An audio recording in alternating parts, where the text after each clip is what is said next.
Voilà, bah bonjour Patrick, nous sommes rue du Louvre, rue du Louvre. Rue du Louvre, ouais, dans le cœur de Paris, là. Voilà. Alors oui, je t'ai préparé une petite vidéo sur les citations.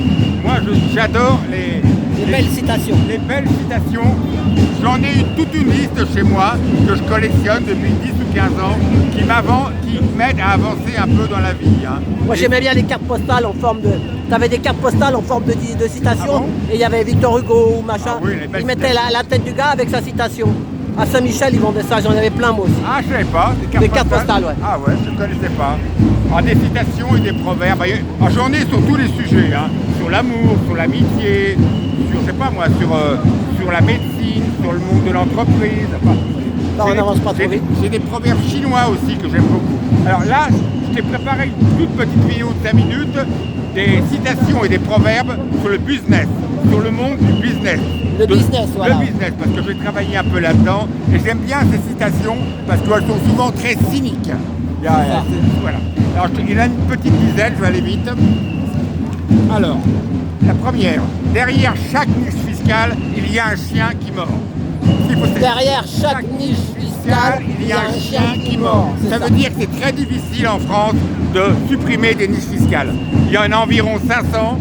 C'est un coût de 90 milliards d'euros pour la France. C'est quoi exactement les niches fiscales? C'est des aides fiscales qui sont accordées. Alors c'est un inventaire à l'après-vert. Il y en a qui sont faits pour inciter à investir dans l'immobilier locatif, d'autres dans les œuvres d'art. C'est pour placer leur argent. Voilà. D'autres dans les aides. Ça aide la grande bourgeoisie. Oui, voilà, dans les territoires d'outre-mer. Enfin, c'est un inventaire à l'après-vert. Hein. Il y en a près de 500.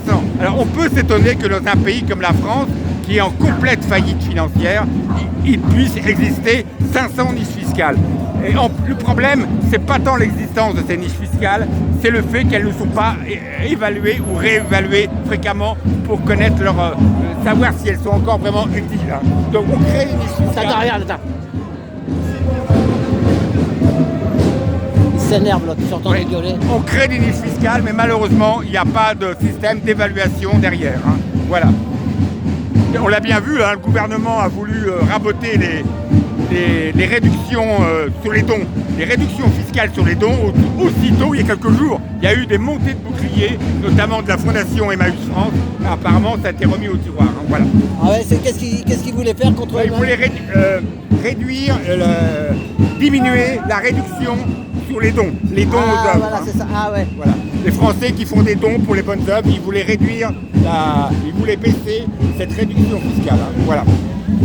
Deuxième citation, 2 noyés ne font pas un nageur olympique.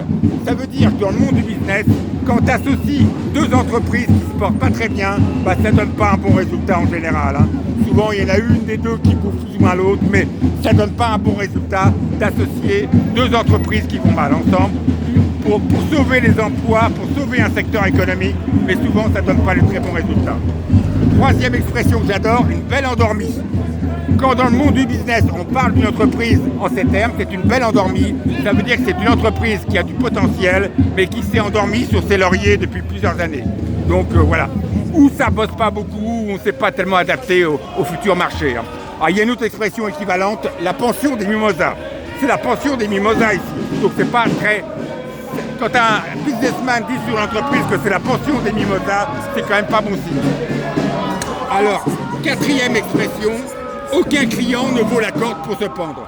Ça veut dire qu'il faut arrêter de faire des cadeaux aux clients parce qu'on vit sous leur dos. Évidemment, on ne traite pas pareil les gros clients que les petits clients, mais il ne faut pas faire trop de cadeaux aux clients parce qu'on vit un peu sur leur dos. Voilà.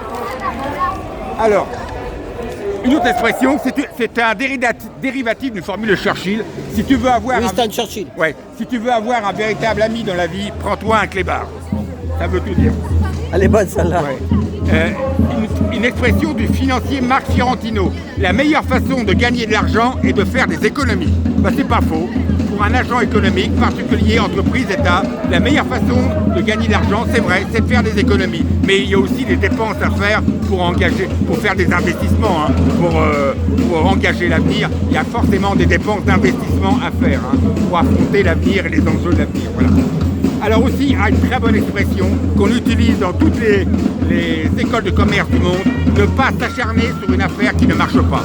En général, c'est vrai. Mais c'est aussi valable pour l'amour, pour l'amitié, à mon avis. Quand ça ne marche pas, il ne faut pas s'acharner. Et dernière expression, avant-dernière expression, il n'y a jamais qu'un seul cafard dans une cuisine. Il n'y a jamais qu'un seul cafard dans une cuisine. C'est-à-dire que quand on rachète une entreprise et qu'on découvre qu'il y a une merde, en général, il n'y en a pas qu'une seule.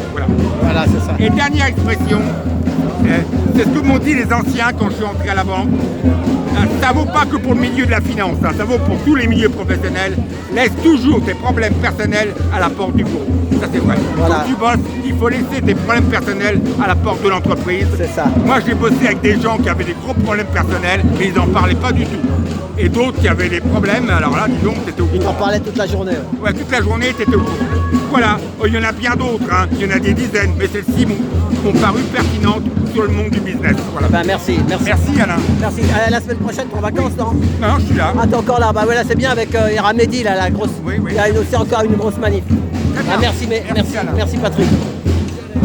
Voilà, c'était en direct des Gilets jaunes avec Patrick. À tout bientôt, merci.